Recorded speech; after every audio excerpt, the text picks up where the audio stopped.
What's up, chummers? Time to put your input in the output, plug your brain into the web, and get ready to be edgimified, because it is I, the man who is so cyberpunk he's not punk, the OGGM with another OGGM adventure.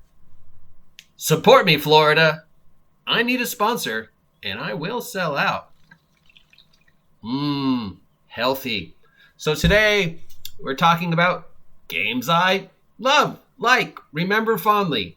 And probably one of the top 5 games that I love, like, remember fondly, is Cyberpunk 2020 and the Interlock system. I fell so deep into the Cyberpunk hole that I, bought every Cyberpunk book I could find, bought every Cyberpunk role-playing game. I wrote the complete Cyberpunk dictionary, which is still out there somewhere. I think Barry Osser has it.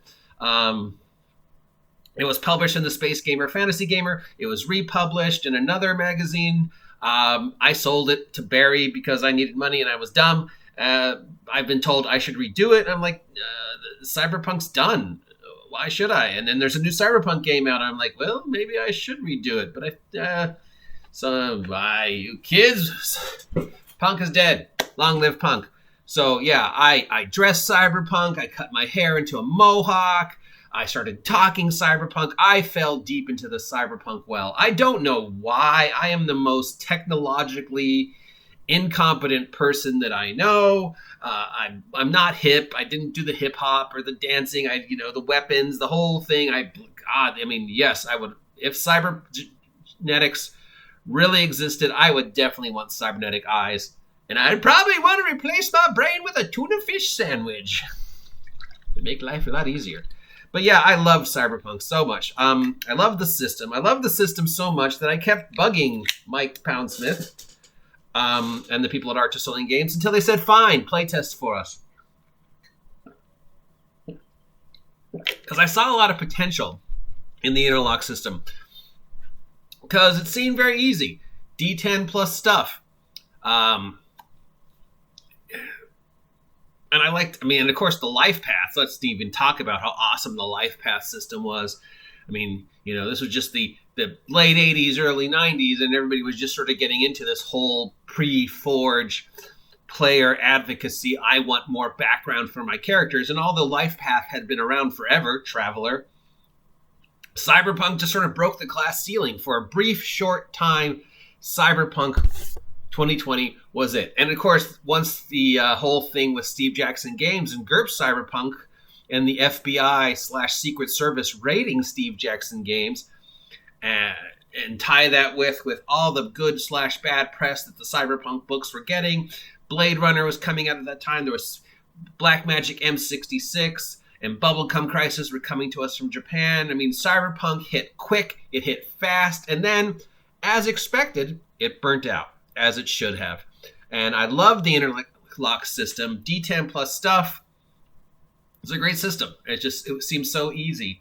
And it was hard to do min-maxing in the game. The only way you could do min-maxing in Cyberpunk was to get a lot of money and out your character, like doing full body modifications. But Cyberpunk had a built-in mechanic to deal with that, which is one of the many things I liked about it, which was like every time you took an extra power for your character, or cybernetic, you risk losing empathy/humanity.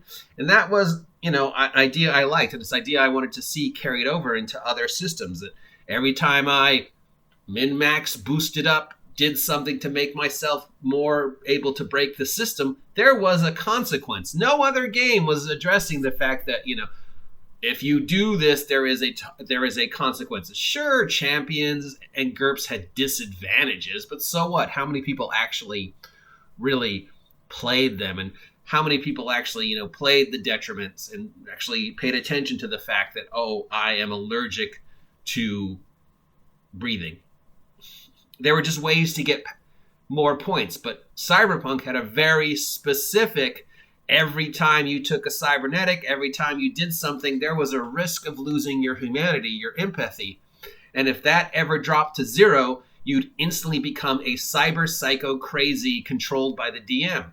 So in the process of min-maxing, power-upping your character, trying to break the game, you could lose your character. You could go full Cyber Psycho. You could become a boomer. ADP would have to come after you. The Cyber Psycho squad would have to shoot you down with their rail guns. I loved it. I love the fact that one of the guns was called the BFG. Everything about Cyberpunk at the time I loved. Now you look at the Interlock system and you're like,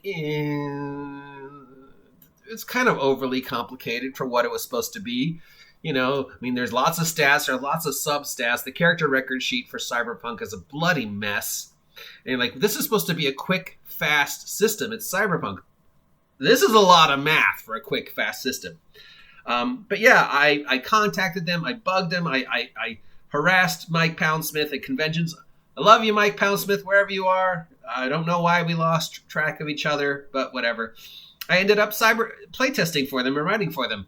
I playtested and wrote a lot of stuff for Cyber Generation because I wanted to see the system used in other games. And Cyber Generation was their first attempt to sort of, let's see where we can go with the Interlock system. We'd done Mechton, we sort of done Teenagers from Outer Space, but I was like, this could be a superhero system. And then they're like, cool, calm down, Mike. We've got something planned. So, I did a lot of online experimenting. I did a superhero system for Interlock. I did a magic system for Interlock. I took all the 1 through 10 idea of the Interlock system and said, well, could we use this in other games? And then they started talking about Fusion. Champions New Millennium is the first example of the Fusion system. The Fusion system was supposed to take the best of Interlock and the best of the hero system, combine them together, make them easier, and then make a new system. And they were like, well, we're not going to do a superhero game, but we're going to do we have the license for Dragonlance, or they thought they had the license for, not Dragonlance, Dragon Ball Z. So we're going to do Dragon Ball Z. So that's going to be our first attempt. So I did some stuff for the Dragon Ball Z R Talsorian thing, and we started doing Champions New Millennium. So I did a lot of stuff, writing and playtesting and work on Fusion and Champions New Millennium. And then Fusion was put out there kind of like a free, here is Fusion, SRD, and then here are these lock-ons, these ability to take the Fusion system and lock on upgrades, upgrade the Fusion system. So I did a Fusion superhero, I did a Fusion psionics, I did a Fusion martial arts, I did a Fusion magic system, and some of that made its way into the published material. Some of that made its way into the Silhouette system, which was the next evolution of Interlock and the Fusion system. And some of it, I don't know where it is. I guess maybe Mike Poundsmith still has it. I moved on to other things. They moved on to other things. We lost contact with each other. But Cyberpunk 2020 was a great system. If I can look at it now in retrospect, the only thing I could think of is it should have been simpler. And Fusion was, now if you look at Fusion, like, this is a mess. Jesus. It's not the best of Hero and Interlock. It's the worst of Hero and Interlock combined together to make a horrible system. But I was just infatuated. I don't know why. I look back at the me of them and I'm like, what the hell were you thinking? And if you look at the game I wrote back then, Project 97, the project, it's basically just a bad ripoff of Interlock with a lot of self-patting on the back. And I'm just like, oh my God, this is awful. Though I have been told it's still one of the best skill systems anybody's ever seen for a role-playing game. So I love the 1 through 10, D10 plus stuff. I love the fact that everything was, the same thing, that there wasn't a lot of dice. You just used a D10, and I think there was a D6, but I'm not sure. I love the idea, most of all, of the humanity empathy. I'm sure there are other systems out there that use it now, or some version of it, though I don't know of any. But just the idea of there is a plateau of how much you can break the system, break the character. And if you lose, and if you keep, like in Cyberpunk, I'm going to chop off my arm and get a cybernetic arm that does 87 different things. And you could go, no, that's going to break your character. But in Cyberpunk, you're like, yeah, that's a very Cyberpunk thing to do. You should chop off your arm and get it to do 87 different things. But for every one of those 87 things, there's a chance you're going to lose a point of humanity. And if your humanity goes to 0, you go Cyber Psycho, you become an NPC, you lose complete control of your character. I get to decide what your character does. And chances are you're going to get a railgun through the head from a, drone being piloted by Advanced Defense Police. Because, yeah, Cyberpunk, Black Magic M66, Bubblegum Crisis, Akira, Ghost in the Shell. Japan went cyberpunk crazy. We went cyberpunk crazy. We all dove headfirst in the cyberpunk pool for about 2 years, and then cyberpunk burnt out, as it should have. It's better to burn out and fade away than, get old. Remember, the first rule of cyberpunk is live fast, die young, and leave a recognizable corpse so everybody knows who you are. So, of course, cyberpunk burnt out. It was supposed to be burnt out. Punk is not supposed to stay around. Punk is, by its very nature, supposed to burn out and fade away and not be a thing anymore. I should never ever again see the word punk attached to anything.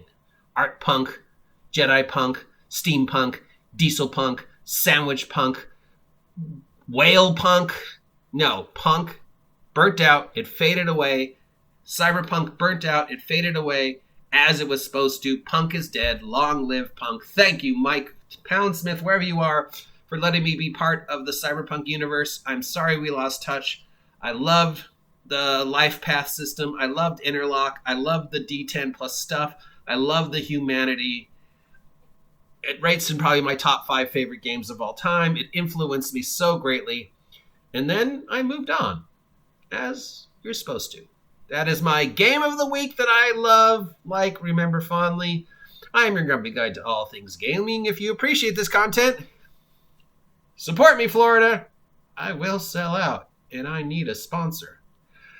Please take a moment to subscribe if you haven't subscribed yet. Help me hit 500 subs by August 4th, and I will talk to you chummers, cyberpunk, cyber psychos, boomers, grumpy old people later. Get off my lawn!